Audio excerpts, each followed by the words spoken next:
Congreso de la República aprobó de urgencia nacional la Ley Emergente para la Conservación de Empleo.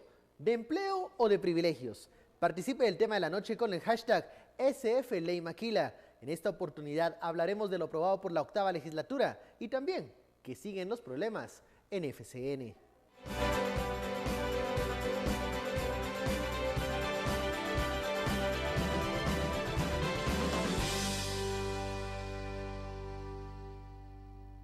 Si están aprobando esa iniciativa, entonces que le suban, que nivelen el salario de las trabajadoras de maquila, ¿verdad? Porque el nivel desde el 2008 bajaron, que es una discriminación. Así reaccionaron trabajadoras de maquilas luego que los diputados aprobaran de urgencia nacional la ley llamada para la conservación del empleo, pero que se trata de una exoneración de impuestos para maquilas y call centers. Algunas empresas han utilizado esta figura para no pagar tributos. Ahora un artículo aprobado establece que tendrán 10 años de beneficios fiscales al no pagar el ISR. La ley estaba agendada para conocerse en primer debate, pero los diputados rompieron el acuerdo de la Comisión de Trabajo y decidieron aprobarla en una sola lectura. Algunos congresistas se mostraron molestos por esta decisión y votaron en contra. Seguimos con privilegios y nos parece una contradicción que la bancada del FCN vote a favor de esta ley cuando el Estado de Guatemala no tiene ingresos para lo que se requiere. Seguimos privilegiando entonces con exenciones de impuestos y además no garantizan los derechos laborales de las mujeres y los hombres que trabajan ahí. Desde el año pasado, el sector privado presionó al Congreso para que se aprobara esta ley, aduciendo que se perderían más de 80,000 empleos, porque las empresas se irían a invertir a otros países, mientras el Ministerio de Economía mostró su satisfacción por la aprobación a través de un comunicado de prensa. Bienvenidos a Sin Filtro, el tema de la noche, la discusión, profundizar sobre esta recién aprobada Ley Emergente de Conservación de Empleo que pasó hoy en el hemiciclo del Congreso por urgencia nacional. Más de 100 diputados dieron luz verde a este proyecto de ley y bueno, ahora hablaremos sobre las repercusiones y usted también puede comentar con el numeral SFLeyMaquila. ¿Por qué Ley Maquila? Porque bueno, algunos sectores se refieren a este proyecto de ley como eso, como privilegios para un sector específico. Entremos a hablar sobre el origen. Este no es una ley nueva, pasó por diferentes facetas, personalidades, algunas apadrinadas por líder, otras por el Partido Patriota y hoy, bueno, se materializa en el Pleno. Philip. Buenas noches, Carlos Estuardo, y a todos los televidentes. Sí, vean, la historia de la Ley de Conservación del Empleo realmente hay que regresar a los años 80. Porque en los años 80 Guatemala apostó por un modelo de desarrollo vía exportaciones, que era un poco la moda del momento. Entonces Guatemala y varios estados, casi la mayoría de estados de América Latina, establecieron políticas para incentivar la exportación como un mecanismo de crecimiento económico. Y para ello aprobaron regímenes, por ejemplo, de exenciones fiscales para las exportaciones, exenciones fiscales para zonas industriales, salarios mínimos diferenciados y demás. Lo que pasó fue que en 1994, cuando se constituye la Organización Mundial del Comercio, uno de los principios de la Organización Mundial de Comercio fue decir, vean, los estados no pueden subvencionar directa o indirectamente las exportaciones.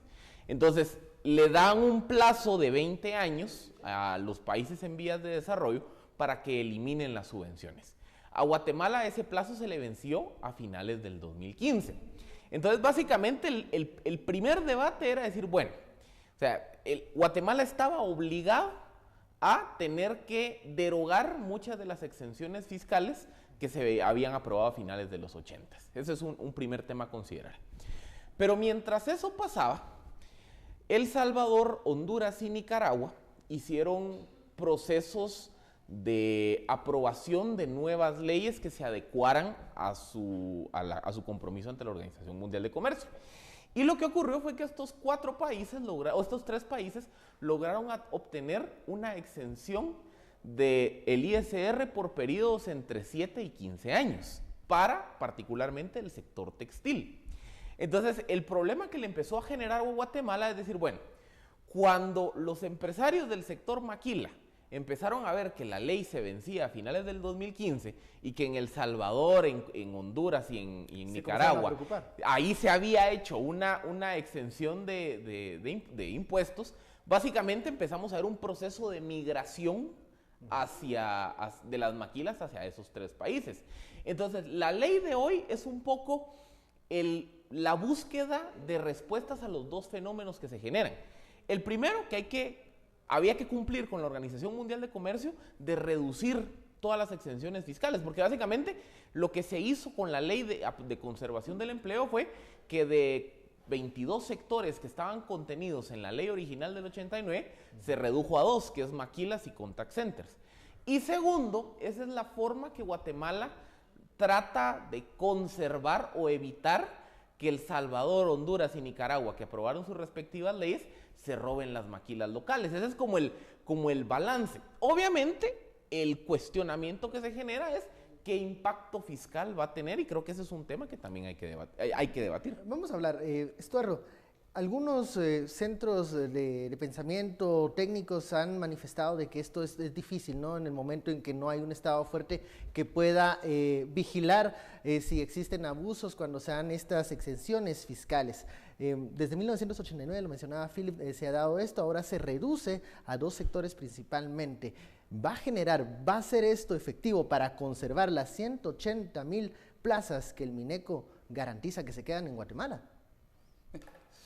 Porque se pueden ir por otras razones. Yo creo que ese es un sistema mercantilista. Mercantilismo es la aberración del mercado, ¿verdad? Y por ley no se generan empleos. Seamos de una vez claros, seamos de una vez directos, que para generar empleo lo primero que necesitamos es inversión de capital.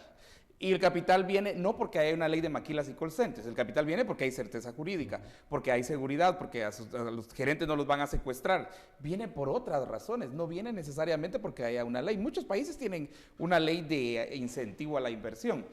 Además, yo sí pondría en tela de duda que si hay un montón de estas industrias que necesitan una ley, yo no sé si deberían estar en mercado, porque después de 20 años, pues chica, y todavía necesitan leyes. Y aquí hemos visto qué es lo que sucede con las leyes infantes, así se llaman.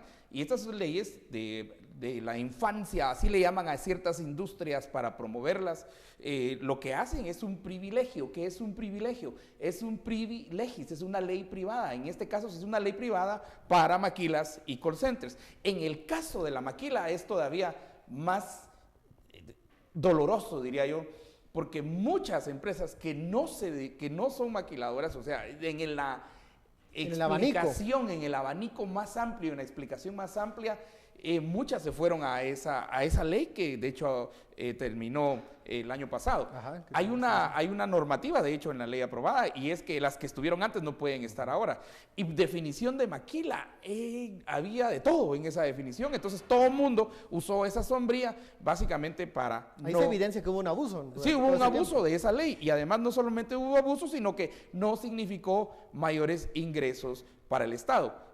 ¿Cuál sería lo mejor? Es simplemente no tener ninguna de esas leyes. Y la gente que quiera venir aquí es porque hay seguridad, es porque hay certeza jurídica, es porque hay gente capacitada, es porque los programas de capacitación y con eso estamos ofreciendo mejor mano de obra para superar call centers y para superar maquilas. Esa es una etapa muy, muy básica en una economía. Vamos a seguir hablando de este tema. Nosotros nos vamos al primer corte de Sin Filtro. Le hacemos la invitación para que siga enviando sus comentarios al numeral SF, Ley Maquila. ¿Más beneficios o solo privilegios para algunos? Bueno, esperamos sus comentarios. Volvemos luego de la pausa.